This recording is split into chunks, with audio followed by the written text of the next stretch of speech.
Mages are one of the most popular troop type in Call of Dragons, and of course it's important to know which mage war pet are the best to invest your time, right?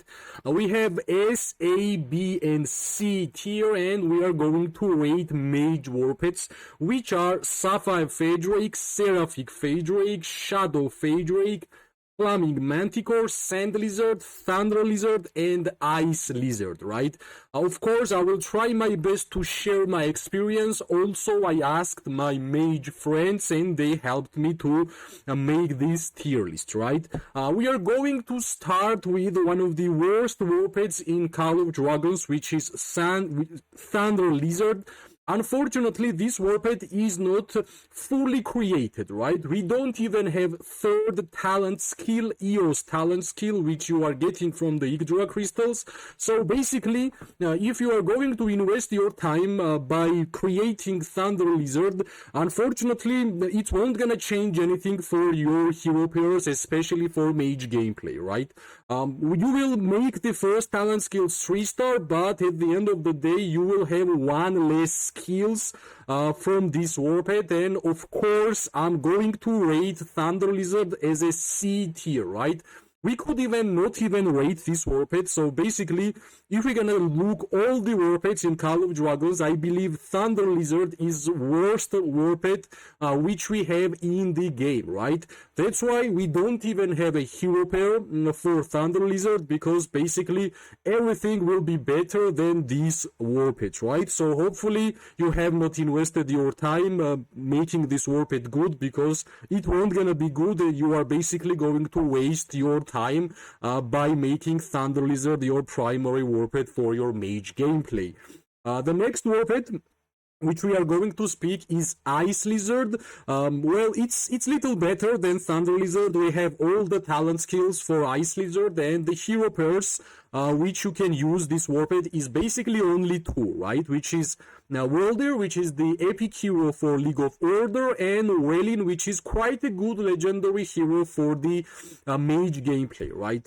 Ice Lizard has one good skill which will be dealing damage to 2 nearby legions, which is quite nice, but unfortunately this war pet is not versatile enough in order for us to put our time and commitment towards this war pet. That's why, of course, Ice Lizard will be better than Thunder Lizard, but I generally can't even put Ice Lizard as a B tier, because on a B tier the other war pet which I'm going to put is way better than these lizards, right? Of course, I could even put things like this, but let's go C tier. Ice Lizard is the first C tier war pet for mages, and Thunder Lizard is basically the worst war pet which we have in the game, and hopefully the developers will make this war pet better, at least give us some third skill, talent skill, in order for us to be worth it to even build this war pet, right? The next war pet which I want to speak is Seraphic Phaedrake, right? Which is not the oldest war pet, it's quite new. Seraphic Phaedrake came out with the Thundalin and Thalia mages, and what does Seraphic Phaedrake? Seraphic Phaedrake can heal, can shield, and can deal little damage, right? Basically, this war pet can do 3 things at the same time, and none of them it can do good, right? So basically, shielding and healing and damage which you can apply from Seraphic Phaedrake will be average. That's why I'm going to put Seraphic Phaedrake as a B tier. In my opinion, mages can basically do more damage, and mages should do highest damage, because you are basically really squishy, you don't have high march speed, and you want to have more damage from your war pets as a mage player, right? At least if you are healing or shielding, do it a lot, and then it will be worth it to build the war pets. That's why I believe Seraphic Phaedrake is way better than Ice Lizard. It's much better than Thunder Lizard, but The other war pets which we have in Call of Dragons are better than Seraphic Phaedrake. That's why even like Thunderlin is not the best mage in the game. And of course, whenever you are rating war pets for the mage gameplay, you have to think about the heroes which you are going to equip the war pets, and you can calculate how good they are in the game, right? So Seraphic Phaedrake with the Thunderlin gameplay, not that impressive. They are average, and if they are average, B tier should be quite a good place for this war pet, right? Next one, which we are going to speak, is Shadow Phaedrake, right? Shadow Phaedrake is really interesting war pet. It has a talent skill which, whenever you are applying captive from the skill of your hero, the percentage damage increases, right? Of course, you can't really use Shadow Phaedrake with every single every single mage hero in the game, but there are a lot of heroes which can do the debuff from the main skill, and you are going to increase the skill damage percentage in a quite high, right? That's why Shadow Phaedrake is much better in terms of damage, overall damage, than Seraphic Phaedrake, than Ice Lizard, of course, than Thunder Lizard. But because it's not that versatile, you can't really use Shadow Phaedrake with every single mage hero in the game. It's not going to be S tier, right? That's why I believe A tier is quite a good place for this war pet.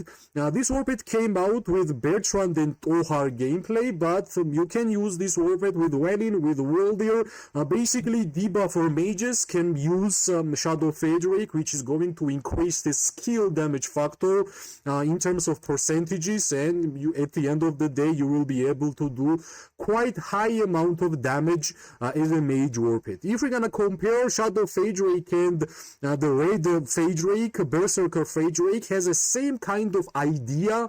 Both of them need something to happen in order for them to deal damage, and if you are going to do that, they are going to do amazing amount of damage, and that's why I always like damage dealing war pets in Call of Dragons, especially for mages, right? So that's why let's put Shadow Phaedrake on A tier. Maybe at the end of the tier list we are going to change some things and we're gonna move the war pets in a different direction, right? The next war pet which I want to speak is Sand Lizard, right? Sand Lizard is the basic war pet which is basically used with every single troop type in the game, but I believe especially amazing for mage gameplay. What are the strengths of the Sand Lizard? Sand Lizard can heal a lot. You can actually use 5 Sand Lizards with your 5 marchers, and each of them are going to heal everybody around them, and basically 5 Sand Lizards are going to heal a lot, right? Of course, one more strength of Sand Lizard is that building this war pet is really cheap.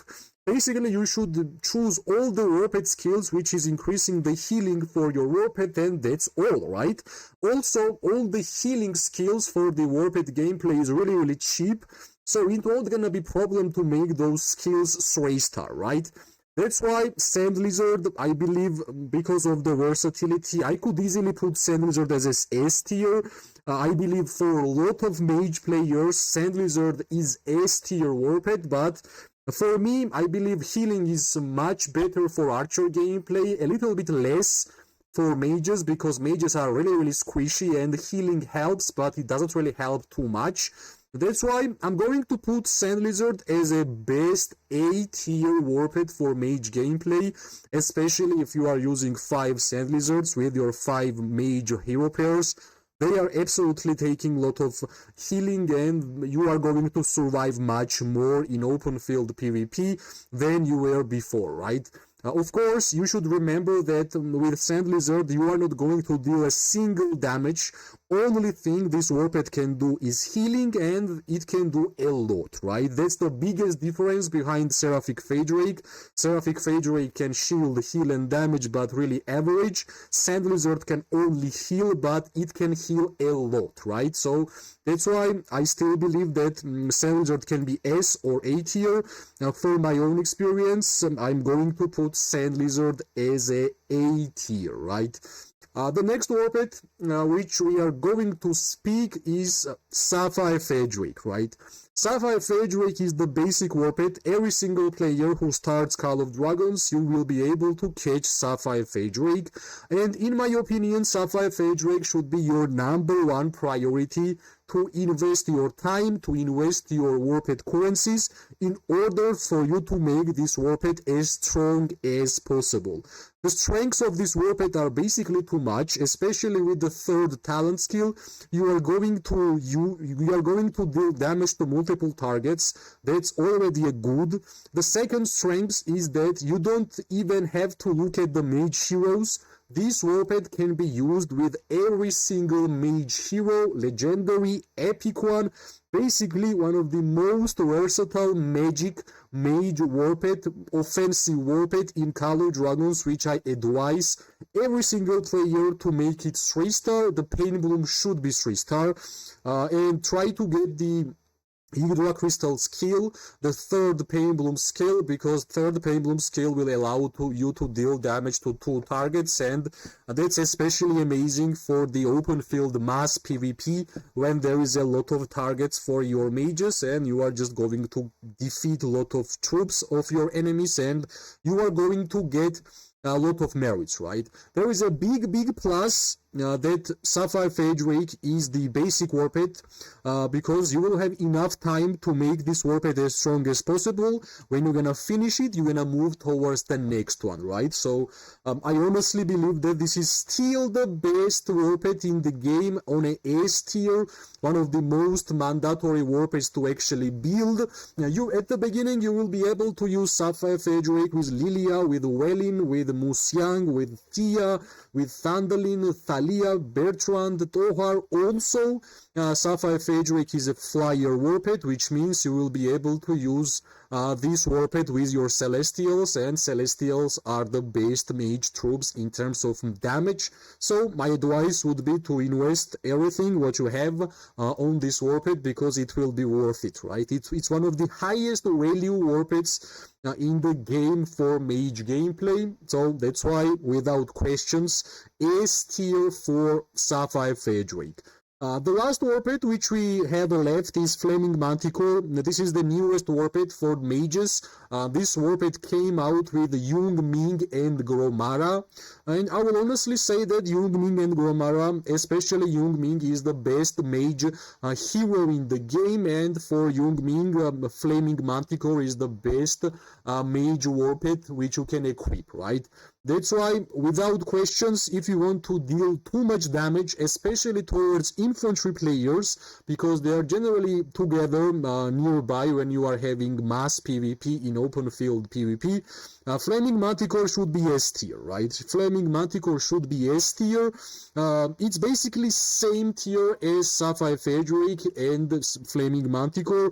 If you are going to invest your time in Flaming Manticore, you are doing good job. If you are going to invest your time with Sapphire Frederick, you are doing good job. Basically, S tier war pets for mages are highest value in terms of investment for pay-to-play players, for free-to-play players. So basically these two are must-have, right? And it's quite good that we don't have like 4 war pets S tier which you have to invest your time, because if you are a beginner, you already know you are investing your time with Sapphire Frederick, and next the best war pet in terms of dealing damage in open field is of course Flaming Manticore, right? This is how my tier list for Mage War Pets looks like. If I could make a small changes, I could easily do something like this. Easily, if you rate healing a lot in Call of Dragons, I believe Sand Lizard can be S tier for you, but for my own gameplay, I believe healing is much better for archers, plus with the advanced chain strike skill which War Pets has. Mages doesn't really have something like this. Fellowship, okay, some healing skills, okay, but advanced chain strike is really impressive skill for healing, right? If we are speaking about mages, I would still keep my tier list like this, but I know a lot of players who are investing their time to make 5 sand lizards, and for them I honestly believe that sand lizard should be S tier. If you are not going to put 5 sand lizard in your marches, in your 5 mage marches, then I will be putting sand lizard A tier. But if you are using 5 sand lizards, then sand lizard should be S tier, right? So yeah, that's my tier list for Mage War Pet gameplay. I would remind you that the War Pet feature is the only feature which free-to-play players and the pay-to-play players are going to put same amount of grind, because it's impossible to pay in order for you to make your talent scale 3-star. Everybody should catch their war pets. The last star, the 3rd star, in order for you to acquire it, you have to collect 4,000 experience, which with my calculations, if you will get lucky, sometimes you will make it in 4 months. If you won't gonna get lucky, then just like me, 5 to 6 months will be enough for you to make your main talent skill 3-star, which is really, really important, right? There's a huge difference behind the 3-star and 2-star talent skills for the war pets. The damage basically increases twice, sometimes 3x also. I hope after watching this video it will be easier for you to invest your time and currency, war pet currency, towards these war pets. S and A tiers are the war pets which are good investments. S tier is basically the most important war pets for mages, and hopefully right now after watching this video it will be easier for you to make decision, right? As always, if you like the video, press like, subscribe, share. It always gives me more and more motivation to make more content for this game. I wish everybody an amazing day, morning and night. We are going to see each other really, really soon. Bye bye and good luck.